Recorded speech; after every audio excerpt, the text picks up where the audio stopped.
आपके दोनों गुंडों को बाहिफाजत अस्पताल पहुंचा दिया गया। वहां से ट्रीटमेंट होने के बाद पुलिस स्टेशन और वहां से कोर्ट के रास्ते जेल।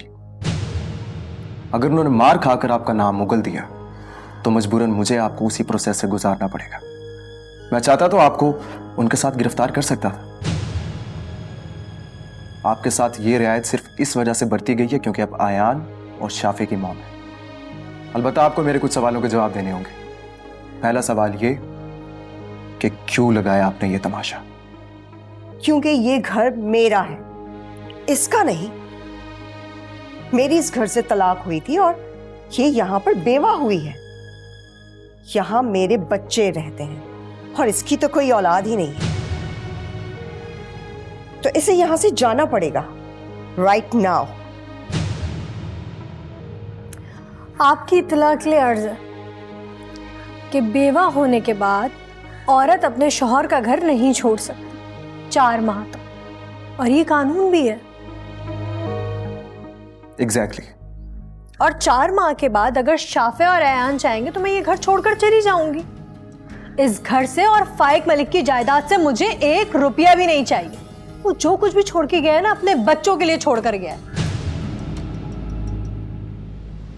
रुक जाओ हानिया, इतना जज्बाती होना भी ठीक नहीं। तुम इस जायदाद के 8वें हिस्से की मालकिन हो और ये कानून है। एग्जैक्टली। और आपसे मेरा दूसरा सवाल, क्योंकि आप फाइक मलिक की तलाकशुदा है तो आपका इस घर और जायदाद से कोई ताल्लुक नहीं है, सिवाय इसके कि इस घर में आपके बच्चे रहते हैं। तो आप मुझे ये बताएं कि आप यहाँ पे इज्जत से रहना चाहती हैं या फिर इज्जत से जाना आपको ठीक लगेगा? मैं यहां से कहीं नहीं जाने वाली, ये घर मेरा है। लेकिन हम आपके साथ नहीं रहना चाहते और आपको अब यहाँ से जाना होगा।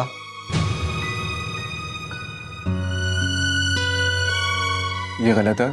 कोई भी औलाद अपनी माँ को ऐसे मना नहीं कर सकती। अगर वो यहाँ पे रहना चाहती हैं तो उन्हें कोई नहीं रोक सकता। अगर आप भी ऐसी माँ बन के रहना चाहती हैं जैसे फाइक मलिक बाप बन के रह रहा था, तो आपका भी वही अंजाम होगा जो फाइक मलिक का हुआ था।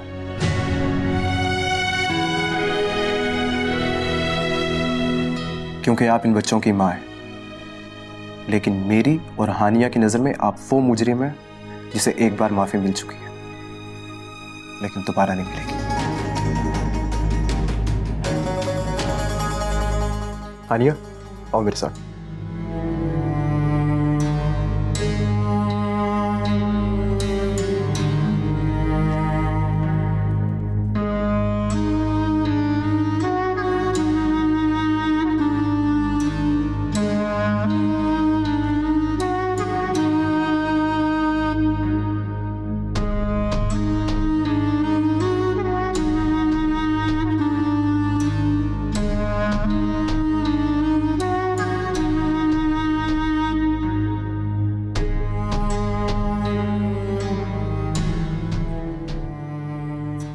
हानिया, ये औरत तुम्हारी मजबूरी बन चुकी है। ये उसके बच्चों का घर है। ये तुम्हारे लिए बहुत खतरे की बात है। जब ऐसी सूरत हाल हो तो कोई भी असूल तोड़ा जा सकता है। लिहाजा तुम्हारे पास 2 ऑप्शन है। मैं तो तुम्हें यही कहूंगा कि तुम ऐसी सूरत के अंदर अपनी अम्मी के घर चली जाओ और वहां जाके अपनी इद्दत मुकम्मल करो। नहीं जबरान, मौत का खतरा तो मुझे फाइक मलिक से भी था, लेकिन मैं यहाँ शाफे और अयान के लिए हूँ और मैं यहाँ से कहीं नहीं जाऊँ। अरे हानिया, मेरी बात समझने की कोशिश करो। वो औरत पैसे और जायदाद की लालची है। तुम अब इस जायदाद के 8वें हिस्से की मालकिन हो। तुम्हें पता है इसका 8वां हिस्सा कितना है? 150 करोड़। और वो किसी भी सूरत में ये तुम्हें नहीं लेने देगी। वो तुम्हें किसी भी तरीके से रास्ते से हटाने की कोशिश करेगी। तुम्हारी जान को खतरा है और उसके बाप के बहुत सारे वसाइल हैं जो वो तुम्हारे खिलाफ इस्तेमाल कर सकते हैं।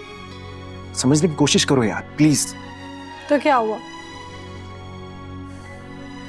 मारने वाले से ज्यादा बचाने वाला बड़ा होता। जैसे कि आज तुम आ गए हो मुझे बचाने के लिए। आज टाइम पर पहुंच गया हूं, लेकिन इसका हरगिज मतलब ये नहीं है कि हर बार पहुंच जाऊंगा। तो मैं अपनी मौत को खुदा की मर्जी समझूंगी।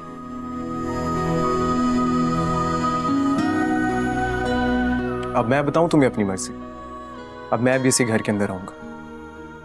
हर बार तुम्हारा बचाओ बचाओ सुनकर भागा चला नहीं आऊंगा। तुम इस घर में कैसे रह सकते हो जबरान?